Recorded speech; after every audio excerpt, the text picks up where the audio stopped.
We're back one more time. Senators Racing, our Oktoberfest special.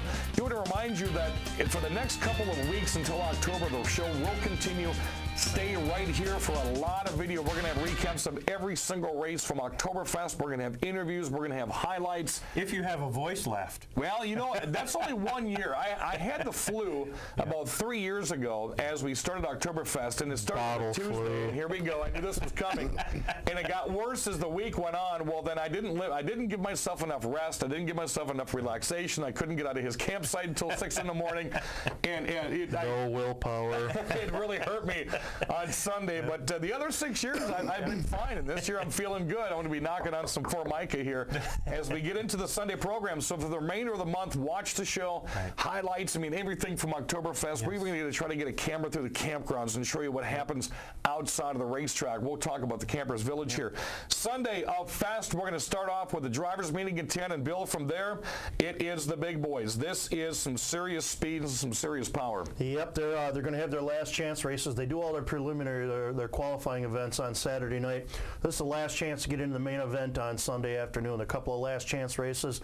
Gets a little dicey here because everybody wants that last spot to get into the main event. Oktoberfest is the ultimate event here in the Midwest. Yeah. And if you make that, you have a feather in your cap. So everybody's trying really hard to get in through them last chance races. It's going to be in the ASA Midwest Tour Oktoberfest feature. It's a 100-lap race. After that, we're going to have the Vintage Car Oktoberfest feature. The Bandit feature is going to be held on Sunday this year. The Enduro is 75 laps, and something new this year is the Late Model Challenge. We're going to have 2 segments of late models. Doesn't matter how many get into this this mix. They're going to run 10 laps on the 5/8 mile, take a break, and 10 laps on the quarter mile. That's going to be, just like you were saying here a moment ago, I have all winter to fix it. Put 10 to 15 of our late models on the quarter mile track, Bill. Yep, that's going to be interesting, and they're going to have enough time. They're going to have the Bandit feature and the Vintage Car feature to change your cars over to get set for that little track. It's not a lot of time, but you know, if you got a predetermined plan ahead of time, change gears, change a couple tires, a little bit of wedge here and there, you should be ready to go. So it's going to be a test of the teams to see how quick they can get that car ready.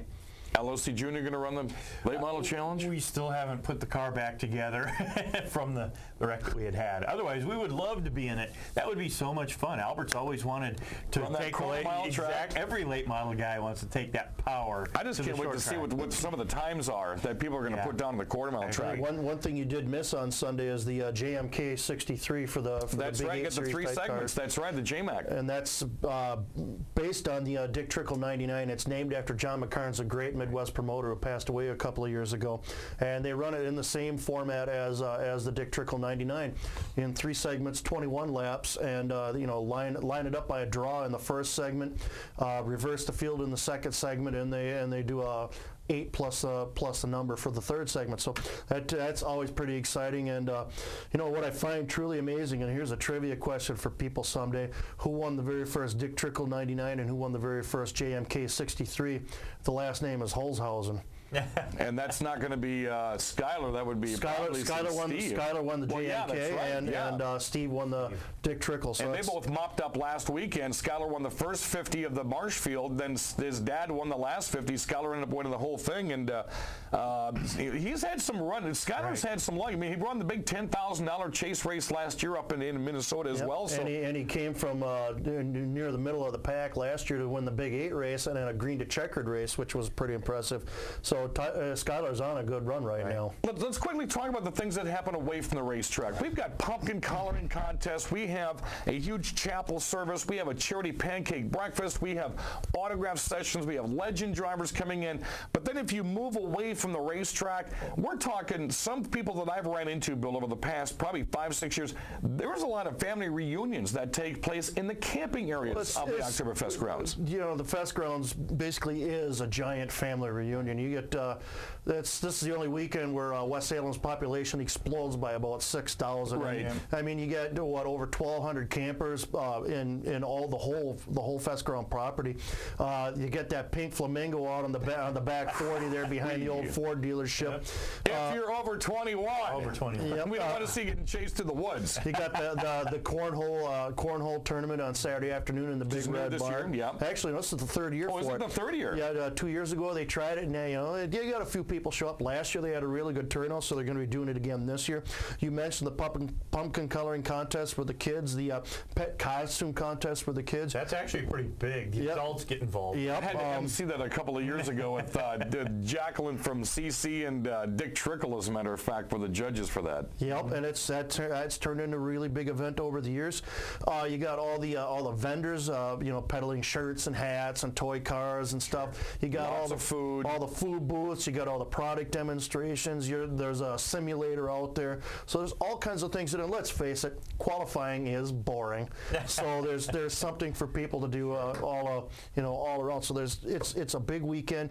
The Freezers are going to be playing in the main. I don't know if they're playing Thursday night, but I know they are playing Friday and Saturday night. So there'll be a band playing both nights. This is the big weekend. And Dan, I got to ask you, how do you get through a weekend like this? I mean, I've seen you when you're hoarse. I've seen you when you're just downright tired. How do you get through a weekend like this? I take Wednesday off, and I sit at home. I start camping on Wednesdays, and there's no reason for me to drive back and forth to Sparta for the whole weekend.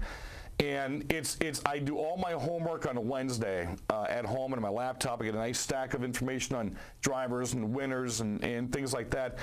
We have a fest meeting weeks before the actual event starts.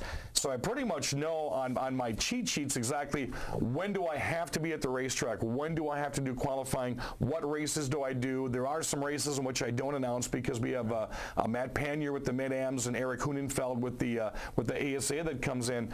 But it's just a mixture of knowing exactly when I have to be here and when I start announcing. But then I like to go out and talk to the people in the campsites as well. I spent a lot of time in the pits, as you all know, over the years. I meet a lot of different people. I like to find out where they're from or how far they've traveled and how long they've stayed here. They come from a long way away. They do. I mean, we were talking 15, 16 states of people I've met in the past.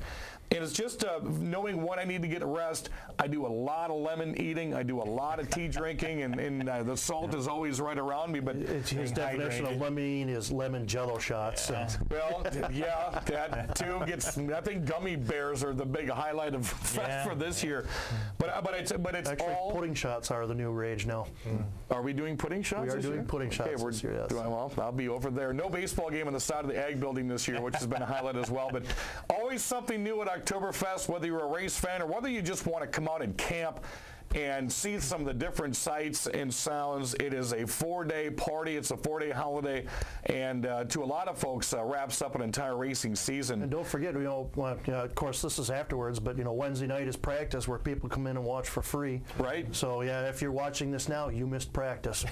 And you missed probably some big names getting out there because that'd be the last time they get to put some tread in that track and an open fever more than you would with a bunch of other cars, a bunch of different drivers being thrown in when we have practices scheduled for the entire weekend. So, yeah, it's an event I love to see every year. I love to call it every year. I like some of the people that are in the booth every year, and it's just a lot of fun, and what a way to wind out the regular season. So we're going to see Billy Dock out there. He's got his car back together. We actually racing this year, so yeah, you're going to have to struggle on your own this year. Well, we wish you the best of luck, Bill. Let's hope you keep that thing where you're not one of those going, well, I got the rest of the winter to fix it. We want you to finish that race. I've been fixing it a lot this year. I'm tired of fixing it. There you go. All righty, Al Losey's going to be out. You're going to see him out and about. We're going to do a lot of interviews. You're going to see on K2EG TV for the remainder of October. And the only station you're going to find out the best highlights of Oktoberfest Week right here. For Bill Doc Niles and Al Losey, our producer Jesse, I want to thank you for shooting today. I'm Dan Dyker. Happy Oktoberfest. We'll see you with more highlights coming up next week on 7 Rivers Racing here on K2EG TV.